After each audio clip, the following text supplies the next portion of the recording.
Welcome back. The Johnny Pacheco Latin Music and Jazz Festival, presented by Lehman College Music Department, the Lehman College Multimedia Center, and BronxNet Television, is an annual event which provides performance and learning opportunities for talented young musicians who are studying music in New York City schools. More than 250 students perform at this festival each year, and it's all taking place virtually in 2020. The Pacheco Festival has partnered with One Planet Education Network, an organization providing educational programming to schools worldwide via video conference since the early 1990s. Joining us now to discuss are Allan Molnar, producer of the Pacheco Festival, and George Newman, president and founder of One Planet Education Network. Welcome. Thank you both for joining us today. Thank you. Pleasure to be here. Very much. Of course. So to start, Allan, can you just tell us a little bit more about the Johnny Pacheco Latin Music Festival over the years? Well, the festival actually very early was what I like to consider a hybrid festival. It was a combination of online and in real time activity, music activity. And so to kind of reiterate what you said, I have a slightly tweaked mission statement for the festival as of this year. The Johnny Pacheco Latin Music and Jazz Festival at Lehman College is an annual event which provides performance and learning opportunities for talented young musicians who are studying music in New York City schools. And the Pacheco Festival is committed to developing worldwide audiences and collaborations with schools worldwide by way of live video conferencing, internet streaming, and other forms of broadcast media, including BronxNet Television. The festival gets bigger and better each year. Thank you so much for sharing, Allan. And as we know, this year it is 100% remote. It's going virtual because of the situations in schools and, of course, COVID-19. The musicians couldn't get together. How is this year's festival being presented differently as opposed to the past years? Well, because of the fact that we've had a component of online activity, a lot is kind of the same, just more of it. But, the current operating circumstances have, of course, become much more complex because of COVID-19. But our common ground of music and music education is stronger than ever. The music teachers who have dedicated their lives to serving our profession are doing an amazing job, doing an amazing job under very difficult circumstances. And I'm very inspired by the amazing accomplishments of all of my colleagues, and in particular, those who will be participating with their students at the Pacheco Festival this year. Thank you. And this year you have a new partnership. It's with the One Planet Education Network. And we have George Newman here. George Newman is the president and founder of One Planet Education Network. George, can you just share more about your organization and your partnership with the 2020 Pacheco Festival this year? Sure. Well, we've been around for over 20 years, as Allan mentioned, and we've been in technology and education primarily from the start. Online education has been our way of doing business. And we've done this, with New York schools from the outset back in really 1998. I had a little bit of a history in music and education prior to that, working as a consultant to the House of Blues, who had a blues program, education program. And we ended up linking Little Richard and other artists together with students from the various clubs using video conference back in the mid-90s. So Allan heard about this. We had friends in common in the middle, and we recently joined forces. We're mainly STEM focused. We focus on issues of sustainable community development, but I'm a musician myself, and to bring the arts and music to the forefront, this year was a particularly opportune moment. With the spring, we had everybody kind of down in the dumps. The spirits were low. Our kids were home in New York. Every country we had from the 13 countries in Africa, spanning all the way to Australia, they were, just kind of plodding along. So I figured, let's end the year on a good note. So we came up with a We Are One theme. And so the kids, to express their own sentiments personally through music, poster art, and poetry and presentations of speeches on what We Are One meant to them. And music, of course, was a good piece of this. And the students just blew us away. And so what do we do for an encore after that?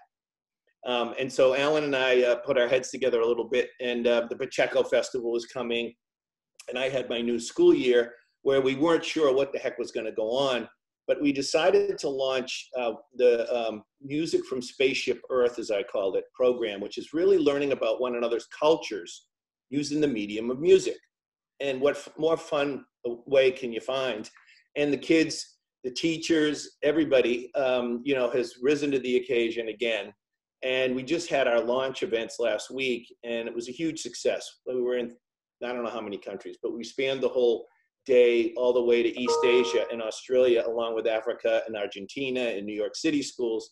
And we'll share a tape with you later. But, you know, now it's, okay, what's an encore for the encore? And that's, I guess, coming together more deeply with Allan and the Pacheco Festival, and then extending this into the spring next year with the International Jazz Festival. And we're going to focus on countries, highlight like Liberia, Kenya, Australia, New York City, in different cultures of the world, but, you know, exhibited through the music and the musical instruments. So that's kind of a long-winded, detailed story about how this all came about. No, thank you for that, George. And it sounds like this was an organic partnership and relationship with the Pacheco Festival and your organization as well. It sounds like you guys had your finger on the pulse early on in 1990, in the 1990s, to do this music partnership virtually with education. And it's all coming back to fruition now in 2020. So it's incredible. And we can't wait to see what you both put together with this partnership. Allan, I wanted to ask, putting together a festival of this size is, of course, no easy task, but you always make it happen every year. How has your work as a virtual music instructor helped you put this year's Pacheco Festival together? Well, I started early with video conferencing. Now, George beat me by a good solid 10 years, I think. But I first became involved in online teaching in 2004, February of 2004, right when Apple released their then new iChat software and camera. And I started collaborating with a colleague of mine. I had just moved to New York at that time from Toronto, where I taught music in schools for 20 years. And, you know, technology was always a big part of what I was doing in my teaching, but not in this way. So I saw an incredible opportunity to get engaged, to become engaged in the process of teaching online, collaborated with the gentleman I just mentioned, Mr. Stuart Smith, who we actually went to high school together years and years ago, and he was teaching in Winnipeg, Manitoba. So we put together what we called the Alive Project, Accessible Live Internet Video Education.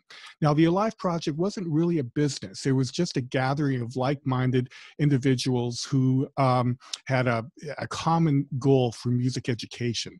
And so we started creating projects. We got a little bit of grant funding here and there and began experimenting and working with schools all over.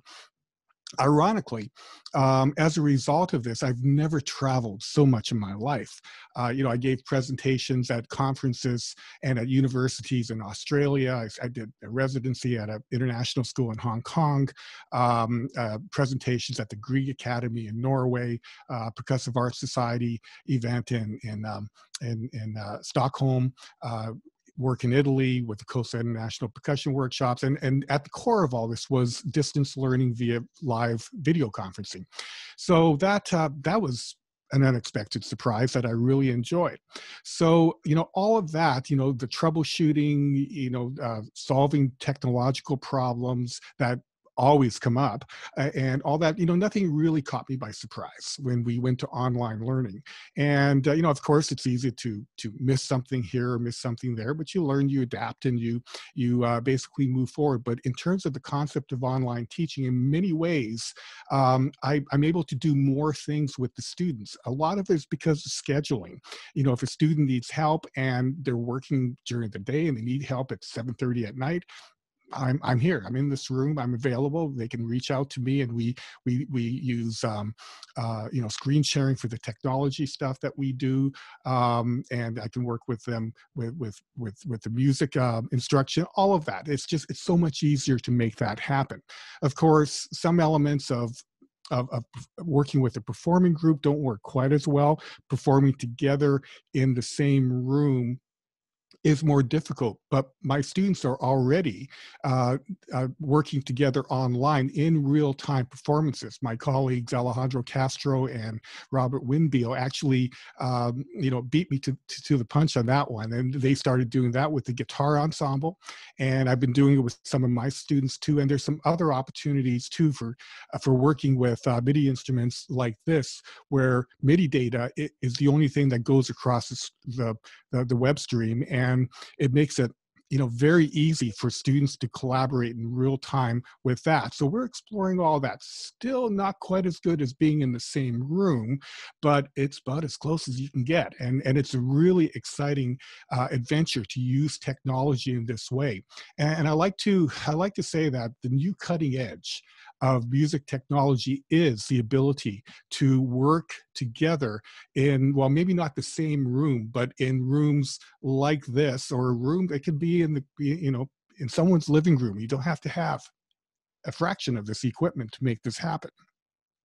And so that's a new avenue for us to be able to explore, and to also utilize that and bring it to the festival in one of many ways is really exciting to move things forward. So, preparation is everything. I was lucky to be able to spend, the first 22 plus years of my career teaching in a very traditional classroom. And technology, of course, became a big part of that. But, my students had trombones and saxophones and drums and vibraphones and all those things at their disposal. That was a big part of their education, as it remains today. But to see the trends change from earlier uses of MIDI technology and all that to what it's become now, back to the way, in a way, that we made music back in the 70s together in the same room, is very exciting. So that all, I think, affects the festival and gave me a good operating paradigm to bring to as many schools as I possibly can. Thank you, Allan. And I feel like the audience will see a packaged and ready show that day, that evening when it starts premiering. But they won't see the behind the scenes of all the, all the kinks and technical difficulties that you had putting it together. That's what happens in production, right? And this is what we have to move on forward with. But before we go, I wish we had more time, but can we please invite our audience to view Giant Steps from the Bronx, the 2020 Johnny Pacheco Latin Music and Jazz Festival? Where can they tune in? How? When?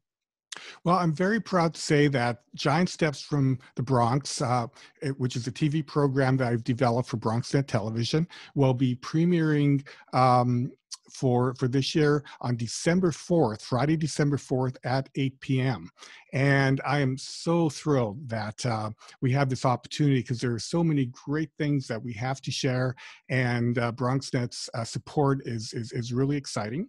And I think, and the first show, by the way, will show some of that behind the scenes information, teaching online. So I'll be sharing a little bit of that too. So I hope you all tune in. It's going to be really good. Awesome. Thank you so much, George. Thank you so much, Allan, for joining us today and sharing more about the 2020 Pacheco Festival. Thank you very much. Again, folks, you can begin to enjoy the 2020 Johnny Pacheco Latin Music Jazz Festival from the comfort of your living room by tuning in to Giant Steps from the Bronx, airing every Friday at 8 p.m. beginning on December 4th, here on BronxNet Optimum 67 and Files 2133, and online at bronxnet.tv. We'll be right back.